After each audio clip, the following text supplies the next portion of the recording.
All right, let's start with introductions, and I will just ask our participants here to share just briefly their background. We'll start with you, Nour. Give us your name and a little bit about your work leading up to Paper Boats. Hi, so my name is Nour AlSaqqa. I'm a film student from Gaza. I study abroad though in Turkey. Um, I'm some sort of a self-taught artist, um, and I've been introduced to this project by Hanan Habashi, who's unfortunately unable to join us today. But yeah, this project was all about art and creativity and poetry and identity and just uh, having to be being an artist and cooperating in such a project was really an interesting journey. Well, you're a film student, and how about that process of taking your art onto the page where you write about, I don't know if you feel that you are misophonic or if you've been diagnosed that way, but loud noises, different noises can be disturbing to you. And I find that really interesting as a filmmaker, let alone trying to translate that onto the page. Yeah, I actually haven't been diagnosed officially. I just like noises really irritate me, and it's been that way for a couple of years now. I started really observing or like realizing this part of me. So I don't know, as a film student, where film is all about uh, visuals, but also the music, the sounds. It's really interesting because when you're kind of sensitive to sounds, you can create a lot with them. Like you can carefully use each and every sound you hear around you, like the nature, the music we make, uh, the way the tones of our own voices. It's really interesting, but I don't know. As a film student, I find sounds like scary, but also uh, very important. So I'm working my way through all of this. And I What do you, think, like, yeah, silent films are um, something. There's, yeah, it's a way out. yes. So what do you want to tell the world? What do you wish people could know or understand better about the Israeli occupation, Palestine, Gaza, oppressive structures, Nour?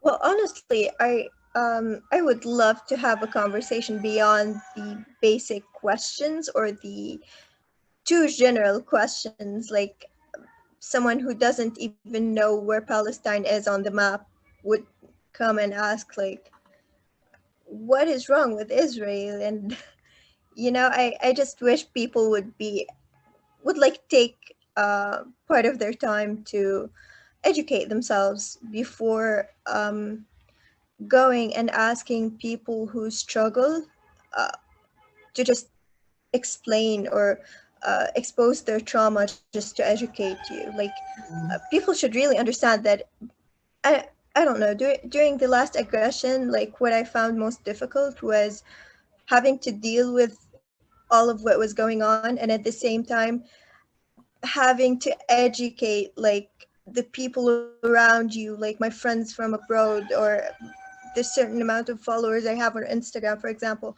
So it was really challenging having to be under all of that and at the same time be expected to educate people to talk when you're not ready yet. It's really challenging, and I hope like people would I don't know, shed light or understand this more, be a bit more understanding Well, the when they're paper, asking questions. yeah, Yeah. the Paper Boats project, I think will help do that. Let's meet another artist here. We have Haya with us. Haya, please introduce yourself.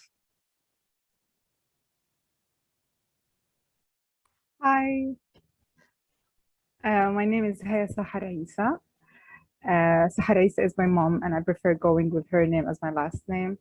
I feel like she deserves to be mentioned whenever someone asks me who you are. I'm a fresh graduate. I studied English literature in college. I basically joined this project because Miss Hanan was she taught me when I was a junior, and she was the one actually to make me dive in literature and read it and try to explore the world of literature.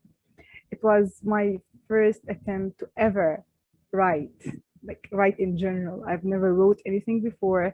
I found it challenging. I couldn't channel whatever I feel into writing. So the experience was kind of new to me. I loved it, although I wasn't like much of a participant. I submitted like a couple of small pieces, but I'm proud of it. I'm proud of myself for going through this experience.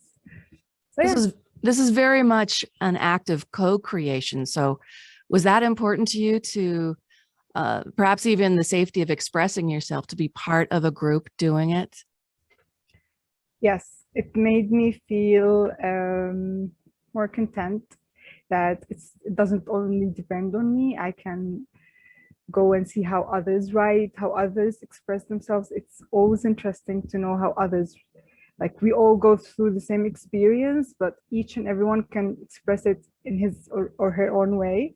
So it's fascinating to see how they can channel their own energies in different styles. And it helped me feel like I'm not alone. Sometimes I struggle expressing myself, and I'm not alone. I can always have someone to back me up. Well, I was looking at one of the photos that Tamrika sent me of one of your pieces, and there's words going on this piece of paper. And one of the phrases that you have yes, that one. I don't want to wake up and feel. And I wanted you to talk a bit about that. You said it's hard for you to express yourself. I guess that's part of it. Yes, this is my favorite piece. I actually had it right in front of me while talking, because this piece literally expresses how I felt at some point of my life. I was really going through some hard time, it was so hard. And I wish I knew how to express myself via writing. It made me feel less pain. But yeah, it's basically says, it's like a suruku of the things I felt when I was in that phase, all the negative feelings I felt every day I wake up. It starts with, I don't want to wake up and feel. Then whenever you cross a word, whether diagonal or like horizontal or the other way, you'll find a word. For example, if you go this way, you'll feel insecure, not enough, anxious. It expresses how I felt. I couldn't manage one feeling. They're all connected. They're all at the same time. Exactly. They're all connected at the same time. It's overwhelming. So yeah. But then the piece that starts with "This is me." Do you have that one? The one I was introducing myself? Yeah, this is me, because I love how it ends. Can you read that for us? I'm a tame woman. I'm a wild woman. I don't like to be tamed, right? Yes. Yes, I'm glad I remembered it. Because I felt sometimes that I don't fit in. The way I think or the way whatever I act doesn't always suit the people around me. At some points, I felt like I was giving in to being tamed, to being just the way they like. They ask me to think, to talk the way they want me to. But being engaged with such friends, my friends in the Zine, being engaged with literature, Miss Hanan, all this environment, all this made me feel that it's okay to be myself. I don't have to be tamed for others to accept me. I can be the way I am, and not, hi, Miss Hanan, I not be afraid of being judged. So yes, that's why I wrote it. I'm wild and I refuse to be tamed. And I feel like in looking at Paper Boats, and I see, there's our common connection as women or folks who identify as female around the world. And I really find that as a way in for me and a way out perhaps for you. So thank you, Haya. Hanan Habashi just joined us, but we're going to go to Nadya next. Nadya, if you'd turn on your camera and introduce yourself. Hello, so my name is Nadya Siyam. I'm a fresh graduate as well, English literature. And recently I've been a bit interested in children's literature, and I'm starting to explore my way in that direction for the current moment. I was introduced about this project by Miss Hanan Habashi as well. She taught me like an important literature course that was really eye-opening. But like I joined it mainly because it had like this touch of identity and like reflection, and because there were no rules, like I was like not asked to follow a certain structure, certain number of words, and I felt free to express myself. And I think this like ruleless part of the project reflected how unique and original each person is, and that is not restricted by rules. And yeah. Is there a piece that you'd like to share in particular? You write about cooking. Yeah, I don't remember the wording, but in fact, when the project started, I had just came back from an exchange program abroad, and I had so many thoughts, and I started like noticing the contradictions between the life I had living on my own in Europe and then coming back to Gaza, and the life we have here. I started like this, like unintentionally, or just like it just happened naturally that I compared, or my brain started to compare and to notice what how the exchange experience changed me and the way I live even in Gaza. So the cooking thing was one of them. Like I always hated being in the kitchen. I always hated cooking because I always felt that it is associated to me being a woman, and like everyone would just try to be funny and say, "Oh, Nadia, you will never make it a good mom or a good whatever, not being able to cook." So for that reason, I always rejected even trying. So when I traveled abroad, I also like when I was like there the first like week or two, I still rejected cooking for the same reason. But then I missed Palestinian food, so I had to try to cook myself. And in fact, I enjoyed. It turned out to be like an exercise I did to feel better, and it was really weird that something that I hated so much because of how I felt it pressured me, or like put me in a frame. But like when the frame was removed, I felt it changed the way I looked at it. Yeah. It's about choice. It's about you defining for yourself. So you said this perhaps changed your own opinion of what it is to be Palestinian. What it is to be Palestinian? Well, there are layers to what it is to be Palestinian and to what it is to be a Gazan, but it certainly changed the way I look at myself and my choices. So I could like do something that maybe that is like kind of associated to my gender, to my religion, to my identity, if I actually like it, not because someone told me. So that is the important part of the experience. Thank you, Nadya. Now, Hanan Habashi, thank you so much. I'm glad the power came back in your neighborhood, and perhaps we start there. Hi. You're an educator and an aspiring storyteller, and I understand the leader of Paper Boats in Gaza. Yet in your pieces that you contribute, you write about the impotence of words and language as a fraud and never betraying your pain again. You go deep. You go deep, Hanan. I try to, or we're kind of pushed into the depth, kind of. Maybe this piece in particular was me frustrated or feeling helpless in the face of all the agonies that we had to go through. But to me, words actually helped me so much. They helped me find a refuge in the most agonizing of times. So I'm sorry if I seemed like I seemed like I didn't believe in language or No, I that's not where I was going. Just you laid it all bare on the page. yeah. Because I think for me sitting here in Salt Lake City, Utah, looking over to what I don't know is going on there, the frustration and the pain is palpable through what you shared. So is there something that in our short conversation you'd like people to know or understand as a result of this Paper Boats collaboration? Understand about us as Palestinians, or understand The life you live. the life we live. So this is kind of like a very, very big concept to explore.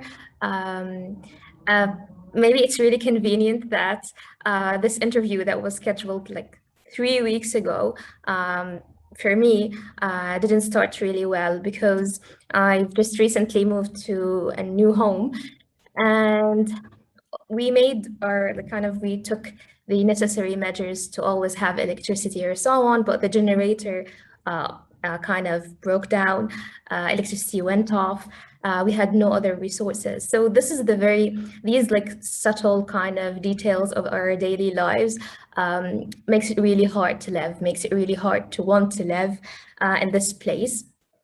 So these kind of many inconveniences, again, they do not necessarily make you want to celebrate your identity as a Palestinian or cherish where you are right now.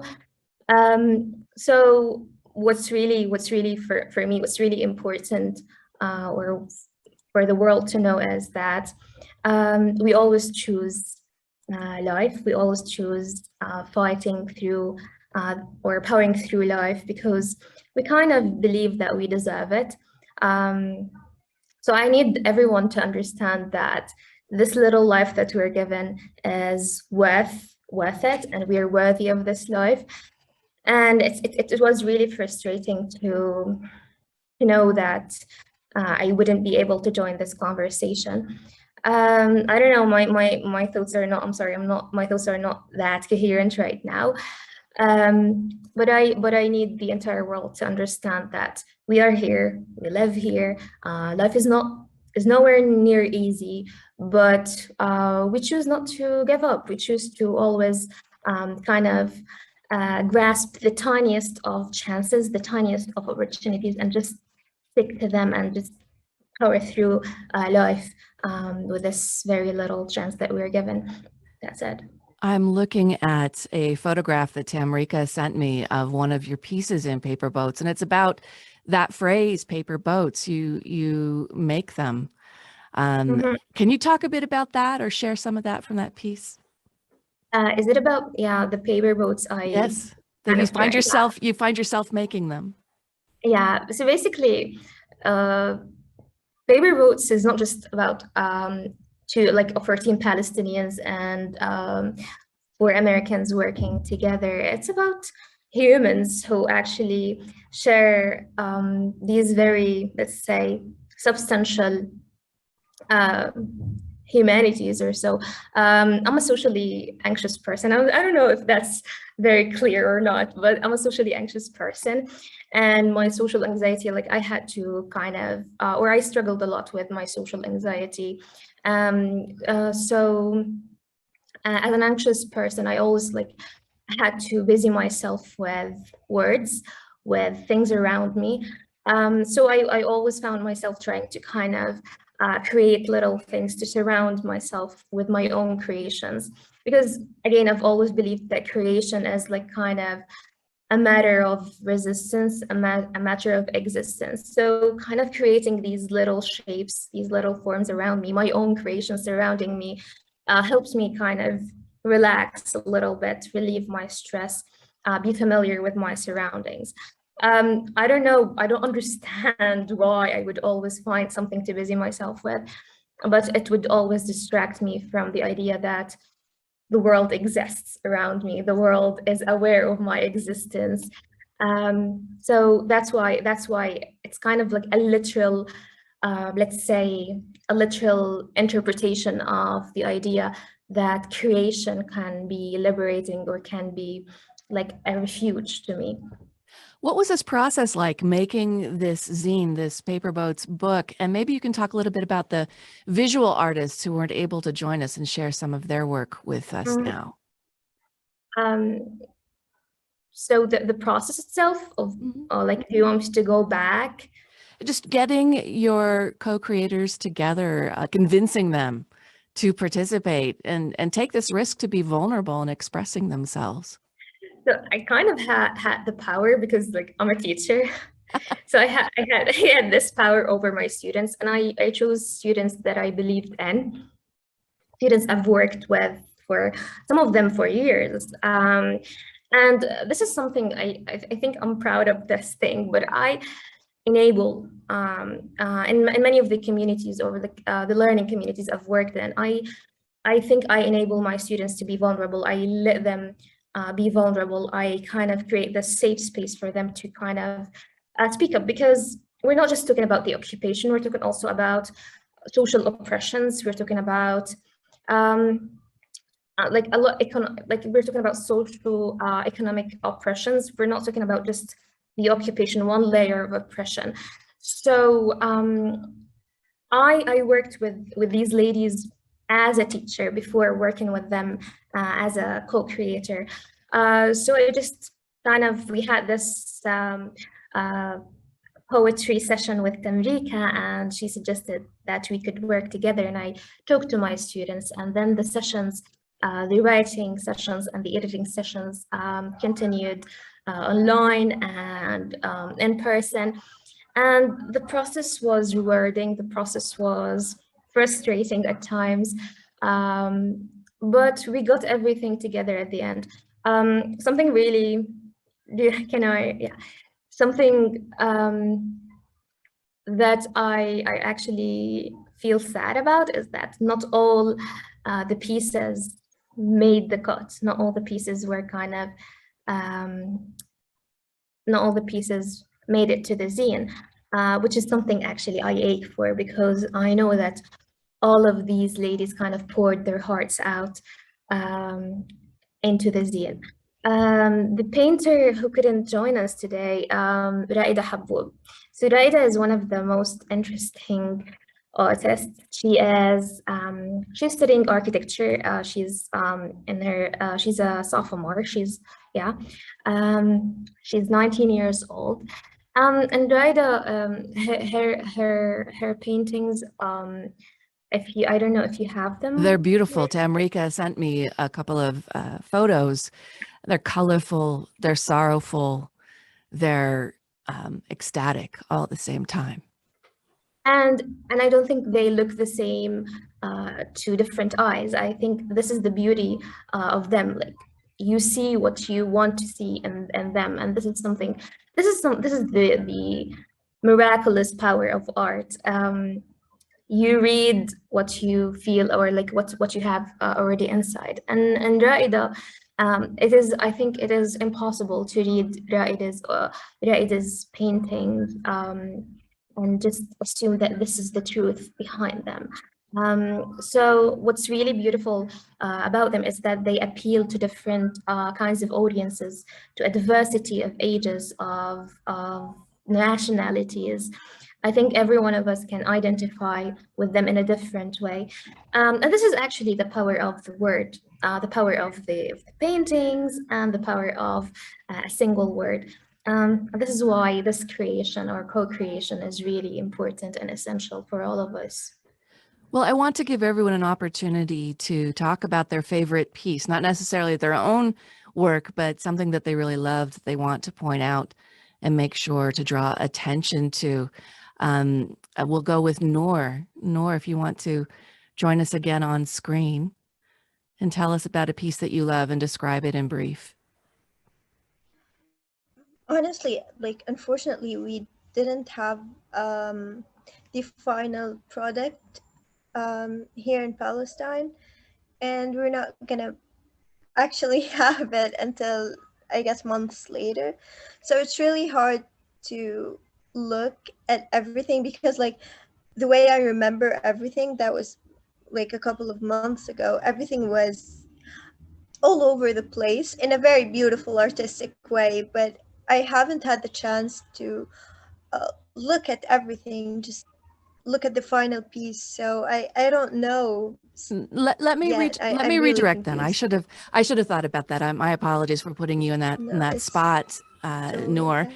But when we started, you were talking about the labor put on you to explain the whole ball of Gaza and Palestine to the world. But with this one small project, you are breaking down barriers to understanding. So maybe you could talk a bit about how you envision art or your small contribution to this project in changing people's minds about Palestine, or decolonization, if you want to go that academic. What do you think?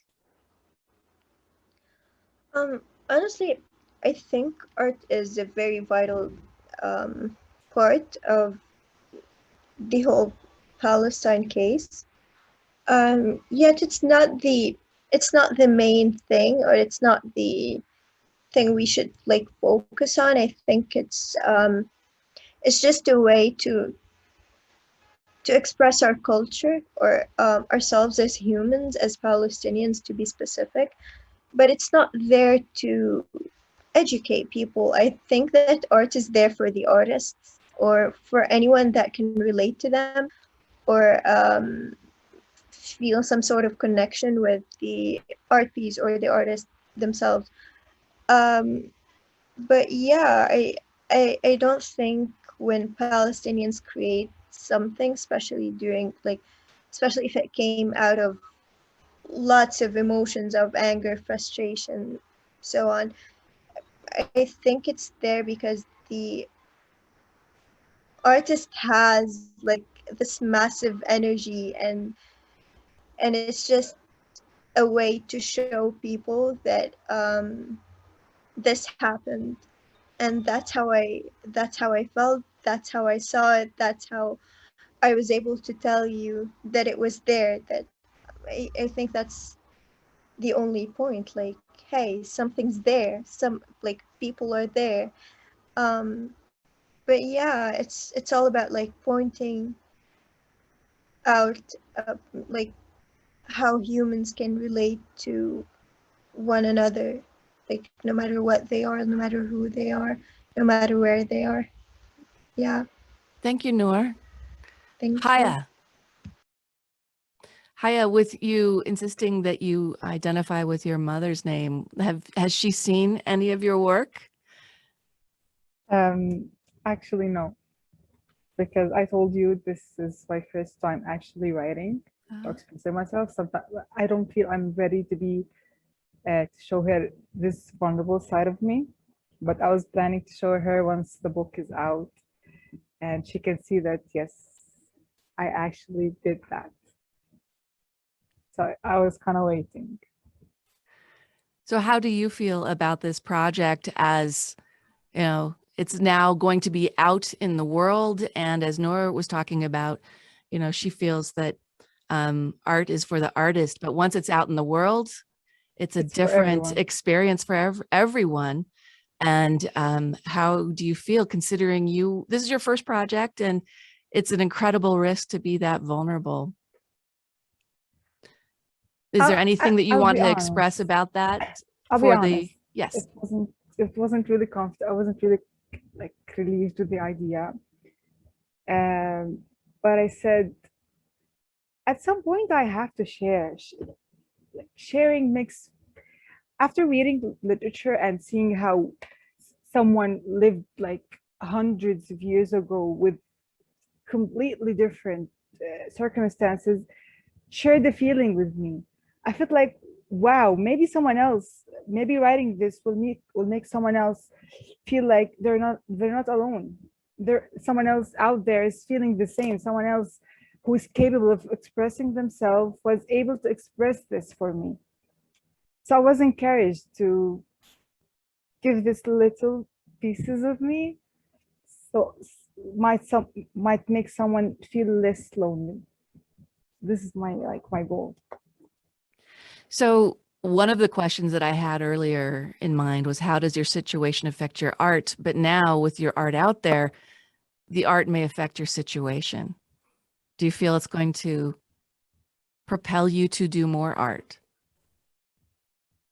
It may make me, I'm still I'm still like in the gray zone. I don't know whether I will continue writing or just like be satisfied with this one experience. But I think I will encourage my students, since I am a teacher, I will for sure encourage my students to write, because when Miss Hanan just said that she chose the students she believed in, and that touched me because she believed in me and I was capable to do that. I was capable to believe in myself. So I will certainly do it with my students. I will encourage them to write and believe in them. Thank you, Haya. Nadya, I want to come back to you as an English literature graduate, and Tamrika tells me you're a fan of short stories and children's literature, and you aspire to be a writer, a good writer. So what does Paper Boats lead you to next? Well, honestly, as I said, that like this experience was different from any writing experience that I participated in. I wrote short stories before, but there were lots of rules, like a word count, a certain theme that I had to talk about. This time, like the writing in itself felt more like a way of expression than it felt as like something academic or something that I have to do. I don't know, it was different. So I can't really connect it to what I wrote before or to what I might write in the future. It sounds like it's changed you, perhaps even the direction of your art, or at least inspired you to think outside the box. Yeah, definitely. It inspired me because I felt that when there were less restrictions, that I had like I channeled myself deeper than tried to answer someone else's essay question or story. An assignment, perhaps. So do you think that your culture will continue to influence your art? Or do you hope your art can influence your culture? I like turning the questions inside out. Well, hopefully both. Not just my art, I mean art in general. Well, is really strong and influential when it is good art. That's why I wrote a good writer, because you know, if I'm to write well, I should at least be a good one. To actually inspire something, not just have like pieces scattered here and there published, but like, what's the point? I really believe that art is strong enough to influence when it touches people and when it talks about themselves, like outside of themselves, you know. So yeah, I hope that one day I would write something that would influence. And of course, my writings are really inspired from my experience and from my culture. I mean, that's all I have, and that's what I would naturally write about. Thank you. Thank you, Nadya. Yeah. And we'll close going back to Hanan Habashi, the leader and organizer of the group, but also a contributor. In what you've heard from your other contributors and students, is this what you had hoped would happen as a result of this collaboration, this creative process, and this end result, which has a finite ending in the book, but really has a long-term life outside of it? So this was like the final product was not necessarily what we expected. And again, every individual experience is different. Like I didn't have the same experience as Nadya's, whereas Tamrika's, or so on. So basically, and maybe have touched that, or maybe have seen that, Nour, for example, has a different perspective from Nadya's. Like Nadya thinks that art can actually plays a very big role. Nour thinks that it's just a form of expression. And I love that there's that totality, that it's not just one voice or one perspective. It's beautiful. Yeah. Which is amazing that like they're the same age, they're from the same city, but like they have different, totally different set of beliefs and ideas. So I think like I'm really, really satisfied with the final product, what it came to become or to be. But I think it had affected everyone, everyone differently. I think the zine would actually, this very little piece of work will help people kind of hear from us rather than just hear about us, and kind of help us get rid of all the stereotypical images, even if it's just a tiny contribution to the scene of art. Well, there's a piece, a passage from one of your pieces that I kind of wanted to ask you about to close. And it's a big picture of it looks like you're holding the moon in your hand. And it says, sometimes we wake up with the entire beautiful universe blooming in our hearts. And sometimes it feels like it's just us walking back to death alone. Yeah. And a universal condition that I think is something folks can look at and identify with, but very specific to the situation of you and your contributors living in Palestine and Gaza. Yeah. But again, this is something I really want to emphasize, that when we wrote the zine, yes, being Palestinian had influenced us. We cannot just write without having our culture, our identity kind of dictating us, helping us move or kind of take a certain path. But at the end of the day, what was really different about this zine, all storytelling projects are important, or all exposure kind of projects are important. But what was really special about this scene is that it did not kind of frame us. It did not want us to kind of, let's say, export a certain image. It just helped us be vulnerable as Palestinians, as humans, as women from Gaza, as just women, as just global citizens.